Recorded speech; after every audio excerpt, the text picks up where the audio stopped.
Yes, ndabasuhuje nizere ko mumeze neza aho muherereye abari mu Rwanda ndetse n'abari hirya no hino. Uyu munsi wa none tuje kuvuga ku buzima tubayemo bwa buri munsi bugenda buhindagurika uko bwije n'uko bukeye.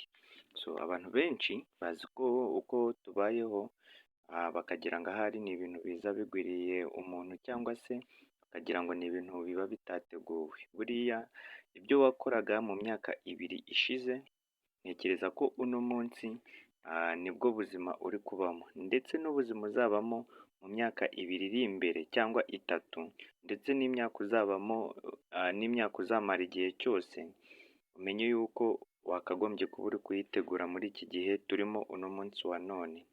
So hari abantu benshi babaho bavuga ngo ngewe nzabaho uko Imana ibishaka cyangwa se ngo Imana yandemye izi uko izabigenza.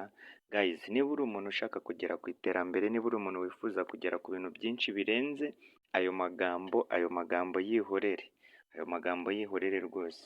Ndabizi kuba ukurikirana ino YouTube channel hari ibintu byinshi uzigiraho ahangaha, gusa ahangaha tugereje nagusaba akantu gato cyane. Fata akanya kawe katari kanini ukore aho ngaho handitse subscribe, ni inkunga uraba uduhaye kuko uraba udushyigikiye cyane ariko. So kandi ukore no kuri notification ku buryo igihe cyose tuzajya twaporodinga ikiganiro kizajya kikugereraho ku gihe. So rero uno munsi ndashaka kuvuga ku bantu bakunda kwivugaho ibintu bitari byiza cyangwa se kwivugaho amagambo mabi. Umenye yuko ubuzima bwose ubayemo ni 50% yo kugira ngo bijye no mu bikorwa. Ibintu byose wivugaho ujye umenya ko ikintu cyose, amagambo yose uzivugaho azaba ari 50% yo kugira ngo bijye mu bikorwa. Niba ukunda kuvuga ngo ndi umukene, umenye ko ni 50% yo kugira ngo uzakene. Ibikorwa uzakora bya bintu wivugaho nibyo bizajya bikugarukamo birangira ubaye umukene koko. Ariko ntuzajya ukunda kwivugaho amagambo meza uvuga ngo njye ndarenze, ndashoboye, ndi umukire, mfite imodoka nziza, mfite inzu nziza. Ibyo ni ibintu uko ubyivugaho kenshi, uko biza mu bwonko bwawe kenshi, uba uri gukoresha igice cy'ubwonko cyitwa subconscious.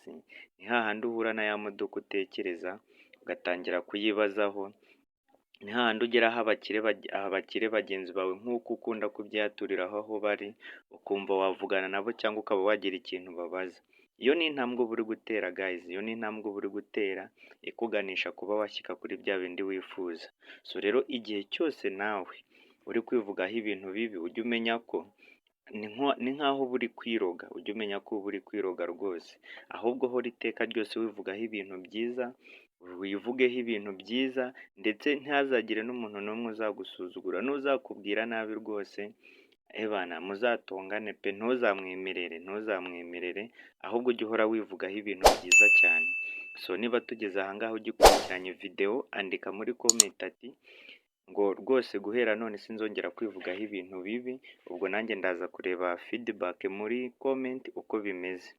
So rero niyo mpamvu usanga uvukiye mu muryango bakavuga ngo ntawe iwanyu waguze imodoka, ntawe iwanyu wubatse inzu, ntawe iwanyu wakize, ugasanga ibyo bintu uko babikubwira kenshi nawe ubwonko bwawe buragiye bubifashe gutyo, ukazasanga no mu gihe runaka wagira ngo unatera intambwe ukora ikintu ugahita utekereza ya magambo bakubwiraga.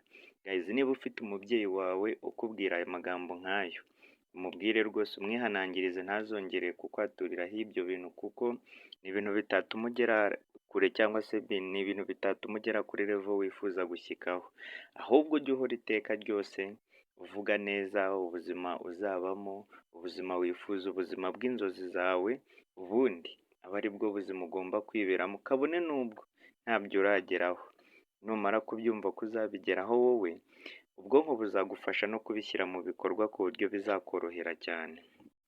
So niyo mpamvu guhera none wowe uri gukurikirana ino YouTube channel yitwa Buzi TV, ntuzongere kwivugaho ibintu bibi.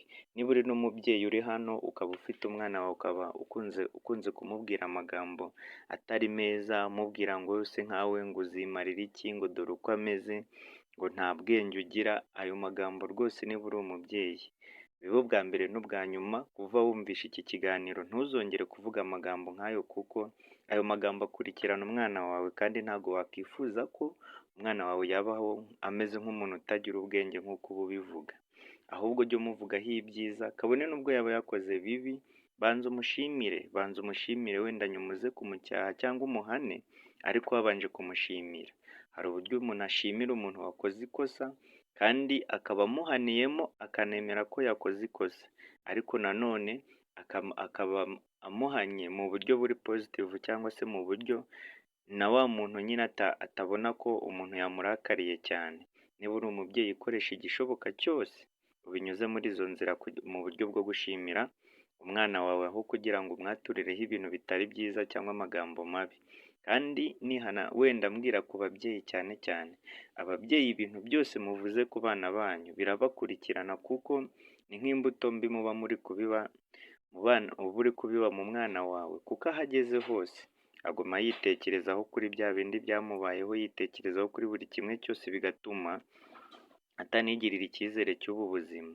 So rero iki kiganiro ndabizi ko mwagikunze muri benshi, kurikirana Buzi TV buri munsi, niba wabikunze kora share ku nshuti zawe n'abavandimwe, ubundi nizere ko utibagiwe gukora subscribe abasanzwe barayikoze, ubundi muyisharinge, mukore like, turabakunda cyane kandi twiteguye kujya tubagezaho ibintu byinshi bitandukanye, mugubwe neza.